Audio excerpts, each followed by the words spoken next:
Good morning. Today topic ఏంటంటే మనం చెప్పుకుంటున్నాం కదా మీనా మొదటి భాగం ఎద్దనపూడి సులోచనారాయణ గారు రాసినటువంటి దానికి నేను వాయిస్ ఓవర్ ఇస్తున్నాను. టుడే పార్ట్ 4 అనమాట. మిస్సెస్ లింగం తన ప్రయాణం క్యాన్సిల్ చేసుకుంటానంది. అమ్మ వెళ్ళకపోతే ప్రయాణం సాగదు. తీరా ఇంతమందిని బయలుదేరదీసి అన్ని ఏర్పాట్లు చేసి మానేస్తే బాగుండదు. అమ్మ తప్పనిసరిగా బయలుదేరింది. మిస్సెస్ లింగాన్ని కూడా తనతో బయలుదేరదీసింది. సారథి ఇక్కడ ఉన్న వారం రోజులు మా ఇంట్లోనే ఉండేట్టు చకచకా ఏర్పాట్లు జరిగినాయి. అమ్మ తాయారమ్మని పిలిచి ఏదేది ఎప్పుడెప్పుడు ఎలా చేయాలో 1-2 సార్లు కంఠోపాఠంగా చెప్పింది. అజమాయిషి తాయారమ్మ చేతికిస్తే ఆవిడ హనుమంత స్వామిలా తూచా తప్పకుండా ఆచరిస్తుందని అమ్మకి తెలుసు. అమ్మ లేకుండా ఇక్కడ సారథితో గడపాలంటే నాకు గుండెదడ పట్టుకుంది. అందులో అమ్మ రాత్రి భోజనాల దగ్గర నాన్నతో అతను వస్తున్నాడు, మన ఇంట్లోనే ఉంటాడు, వాళ్ళిద్దరినీ సరదాగా కలిసి తిరగనివ్వండి, ఒంటరిగా గడపనివ్వండి, మధ్య మధ్యలో మీరు మీ వెధవ రాజకీయాలతో తలదూరుస్తూ ఉండకండి అని గట్టిగా వార్నింగ్ ఇచ్చేసింది. అలాగే అన్నారు నాన్న రెడీగా ఒప్పేసుకుంటూ. నాకిక్కడ ఒంటరిగా ఉండి అతనితో గడపడం ఏమాత్రం ఇష్టం లేదు. అందుకే ధైర్యం చేసి అమ్మను తనతో వస్తానని అడిగాను. అది విఫలం అవుతుందని, సాగే ప్రయత్నం కాదని నాకు మనసులో పీకుతూనే ఉంది. అయినా సరే అమ్మ నాలో ఈ కలవరాన్ని కాస్తైనా గుర్తించకపోతుందా అనే ఆశతో వెళ్ళి ఆశాభంగం పొంది వచ్చాను. అమ్మ నన్ను తీసుకెళ్ళలేదు. ఆ సారథితో కలిసి గడపక తప్పదు. ఈ ఊహతో నా కళ్ళల్లో గిర్రన నీళ్లు తిరిగాయి. నా స్వభావమే అంత. ఏదైనా విషయం అనుకుంటే పట్టుదలగా ప్రయత్నిస్తాను, ఎంతో కష్టపడతాను. చివరికి ఫలితం దక్కకపోతే అనవసరంగా శ్రమపడ్డాననే బాధ విపరీతంగా కలుగుతుంది. అపజయం పొందాననే ఉక్రోషం నాలో రోషాన్ని రెచ్చగొట్టి నన్ను శివంగిలా తయారు చేస్తుంది. అమ్మ దగ్గర నుంచి వచ్చేసిన తర్వాత అలా గది తలుపులు బిగించుకుని నేను ఎంతసేపు కూర్చున్నానో నాకే తెలియదు. ఎంత టైం గడిచిపోయిందో స్పృహే లేకపోయింది. ఎప్పటికో అమ్మ వచ్చి నా గది తలుపులు తట్టి మీనా మీనా అని పిలవటంతో ఈ లోకంలోకి వచ్చి పడ్డాను. నిన్నే, తలుపు తీ. నేను పలకలేదు, తలుపు తీయలేదు. మాట్లాడవా నాతో అసహనంగా అడిగింది అమ్మ. వినిపించినట్టే ఊరుకున్నాను. సరేలే, నీ అలకంతా సారథి వచ్చి తీరుస్తాడులే అనేసి వెళ్ళిపోయింది. కన్న కూతురితో అలా పరాచకాలు ఆడతారా ఎవరన్నా? అలా ఆడేవాళ్ళని తల్లులు అంటారా? అమ్మ వెళ్ళిపోయినట్టు పాదాల సవ్వడి వినిపించింది.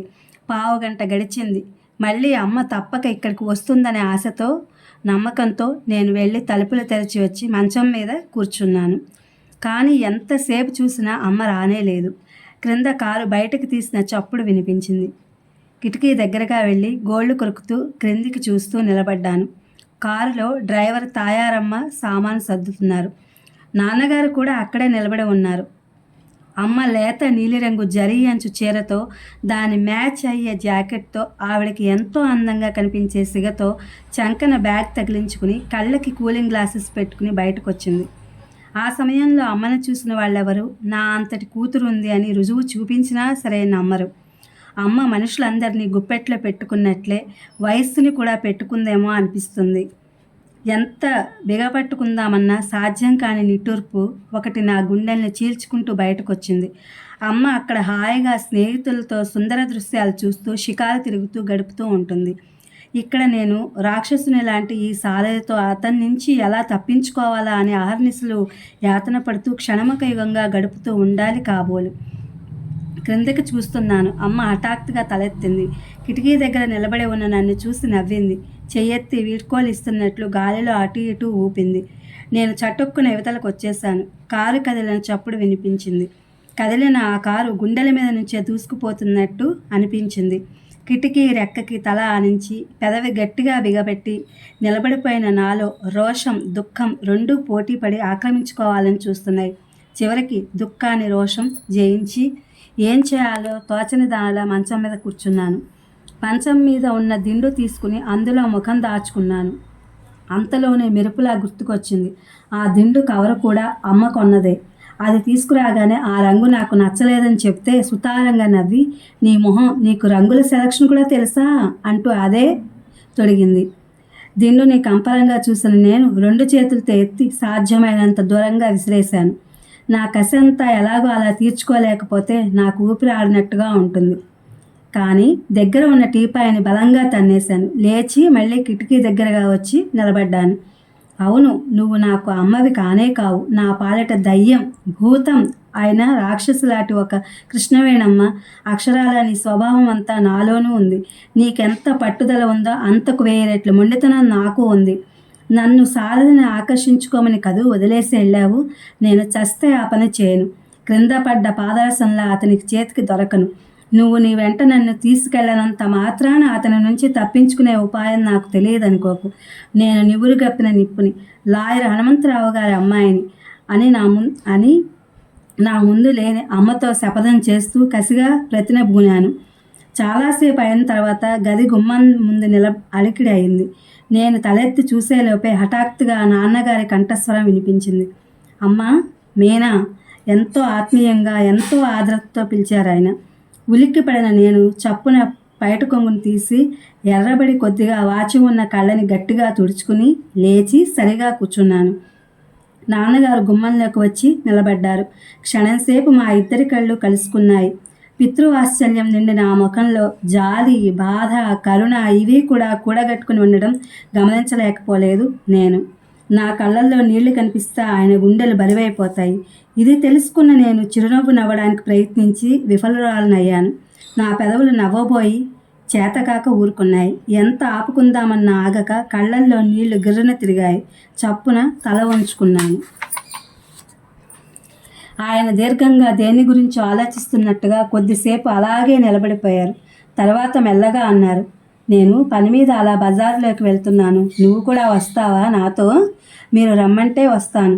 రా, త్వరగా 5 నిమిషాల్లో తయారు కావాలి. చప్పున బట్టలు మార్చుకుని ముఖం కడుక్కో, మరి 2 నిమిషాల్లో జడ వేసుకోవడం అయిపోవాలి. చేతి వాచి చూసుకుంటూ అన్నారు ఆయన. తల, బట్టలు బాగానే ఉన్నాయి. ముఖం కడుక్కోవడానికి 3 నిమిషాలు చాలు. ఇప్పుడే వస్తా అని లేచి లోపలికి పరిగెత్తాను. నేను కావాలనే తలదూవుకోలేదు, చీర మార్చుకోలేదు. మా అమ్మే గనక ఇప్పుడు ఇక్కడ ఉంటే పాతబడిన ఈ సాదా వాయల్ చీరతో, రేగిన జుట్టుతో, ముఖానికి కనీసం పౌడర్ అయినా లేకుండా బజారు బయలుదేరిన నన్ను చూసి మూర్ఛైనా పోయి ఉండేది. లేకపోతే నా కాళ్ళు రెండు విరక్కొట్టి నన్ను ఓ మూలనైనా పారేసి ఉండేది. ఇంట్లో ఉన్నప్పుడు మనం ఎలా ఉన్నా బజార్లోకి వెళ్ళేటప్పుడు 10 మంది కళ్ళు మన మీదే పడే సమయాల్లో ఇష్టం ఉన్నా లేకపోయినా తప్పనిసరిగా నీట్గా, అందంగా, అద్భుతంగా ఉండి తీరాలి అంటుంది అమ్మ. నువ్వు హుషారుగా ఉండు. నీతో పాటు 10 మందిని కలిసి ఆ హుషారు పంచుకోవాలని చూస్తారు. నువ్వు ఉసూరుమంటూ ఉన్నావంటే నీ దరిదాపులోకి కూడా ఎవరూ రారు అనే వాక్యాన్ని అక్షరాల జీర్ణించుకున్న అమ్మ క్లబ్కు వచ్చే ఆడవాళ్ళందరినీ ఉత్సాహంగా ఉండమని ఎన్నో విధాలుగా ప్రోత్సహిస్తూ ఉండేది. దుస్తులు ధరించే తీరులో, వేష భాషల్లో వాళ్ళు కనబరిచే నిర్లక్ష్యానికి మహా విసుక్కునేది. ఎదుటివారి దగ్గర ఏ మాత్రం చనువున్నా ముఖం వాచేట్లు చీవాట్లు వేస్తూ ఉండేది.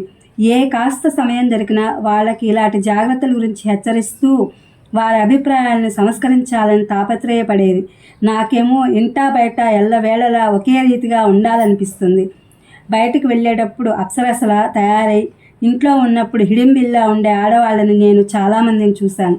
అద్దం ముందు గంటలు టాయిలెట్ అయి తీరా బయటకు వచ్చిన తర్వాత ఏ కాస్త అజాగ్రత్తగా ప్రవర్తిస్తే ఆ అలంకరణ ఎక్కడ చెడిపోతుందనే భయంతో ప్రాణాలు బిగబట్టుకుని కొయ్య బొమ్మలా కూర్చోవడం, కృత్రిమంగా నవ్వుతూ కులాసాగా ఉన్నట్టు నటించడం ఇవి కూడా నేను చాలామందిలో చూశాను. అలాంటి ఆడవాళ్ళని చూచినప్పుడల్లా నాకు జాలితో అయ్యో అనిపిస్తుంది. పాపం, ఫ్యాషన్ పేరుతో ఎన్నో అవస్థలు పడతారు కదా వీళ్ళు. కానీ ఈ ఫ్యాషన్ అనేవి ఉన్నాయే, అవి మహా చెడ్డవి. దూరం నుంచి మనల్ని మురిపించి అయస్కాంతాల్లో ఆకర్షించి దగ్గరకు రాగానే మన జుట్టు చేత్తో పట్టుకుని మనల్ని బానిసలను చేసుకుంటాయి. అలంకరణ అనేది మన సరదా కోసం మనం సృష్టించుకునేదే తప్ప వాటి విలాసం కోసం మనం పుట్టలేదన్న సంగతి అందరూ, ముఖ్యంగా ఆడవాళ్ళు తెలుసుకోవాలి. నువ్వెలాంటి అలంకరణ అయినా చేసుకో, నీ కాళ్ళు చేతులు నిరాటంకంగా కదలాడాలి. నీ ముఖంలో చిరునవ్వు సహజంగా ఉండాలి. నువ్వు కూర్చోవడంలో, నిలబడడంలో, మాట్లాడడంలో నిజమైన ఆనందం కనిపించాలి. నా మొహంలో నవ్వు ఎలా ఉందో అసలు ఉందో లేదో చూసుకోవడానికి అద్దం ముందుకు వెళ్ళి నా ప్రతిబింబం చూసుకున్నాను. కళ్ళు ఎర్రబడి రెప్పలు కొద్దిగా వాచి ఉన్నాయి. ఇంత క్రితం చాలాసేపు పదే పదే చీదడం వల్ల ముక్కు కొన అదో రకమైన ఎరుపుతో మెరుస్తోంది. చెవులకి మెడకి ఎలాంటి నగ లేకపోవడం వల్ల ముఖం అంతా బోసిగా ఏదో పెట్టి తీసేసినట్టుగా ఉంది. అద్దంలోంచి తదేకంగా నా వైపే రెప్పవాల్చకుండా చూస్తున్న నా ప్రతిబింబానికి నేను చూపుడు వేలేసి చూపించి బెదిరిస్తూ పెదవులు బిగబట్టి మనసులో ఇలా అనుకున్నాను. చూడమ్మాయి, ఈరోజు ఈ క్షణం నుంచి అంతా నా ఇష్టం. నేనెవరి మాట వినను. నా బుద్ధికి తోచినట్టుగా నేను ప్రవర్తిస్తాను. నాకేది మంచి అనుకుంటే అదే చేస్తాను. అమ్మ తిరిగి రాగానే నాలో కలిగిన ఈ మార్పు చూసి గంగవల్లిలు ఎత్తిపోవాలి. ఆవిడ నాకు ఎన్నోసార్లు వెర్రెత్తించింది. ఇక నుంచి ఆవిడికి నేను వెర్రెక్కిస్తాను. మీనా బయట నుంచి నాన్నగారి కంఠం వినిపించింది.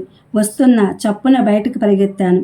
వరండాలో నిలబడి క్రిందకి రోడ్డు వైపుకు చూస్తున్న నాన్నగారు నా చెప్పులు చప్పుడు వినగానే వెనక్కి తిరిగి చూసి ఆశాభంగం చెందిన మనిషిలా, ఇదేమిటి మళ్ళీ మనసు మార్చుకున్నావా, రావా నాతో అన్నారు.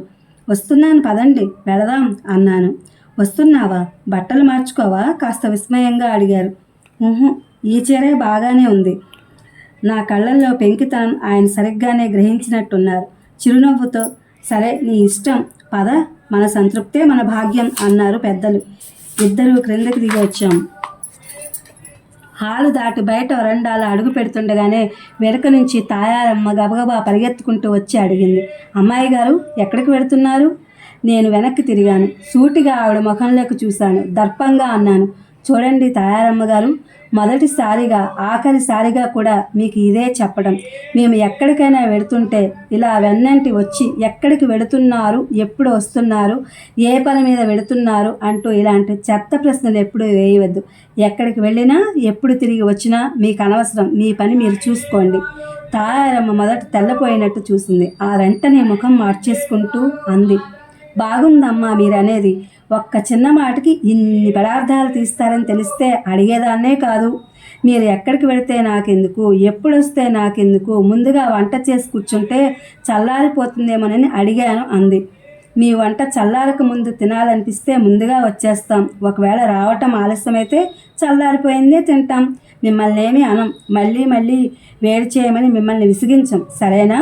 తాయారమ్మ సమాధానం చెప్పలేని ఆసక్తురాలిగా నిలబడి గుడ్లు అప్పచెప్పి నా వైపు చూడసాగింది.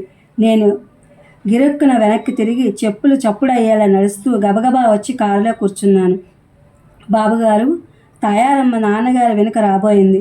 అమ్మాయి చెప్పిందిగా ముభావంగా అనేసిన నాన్నగారు కూడా నా వెనకే వచ్చేశారు.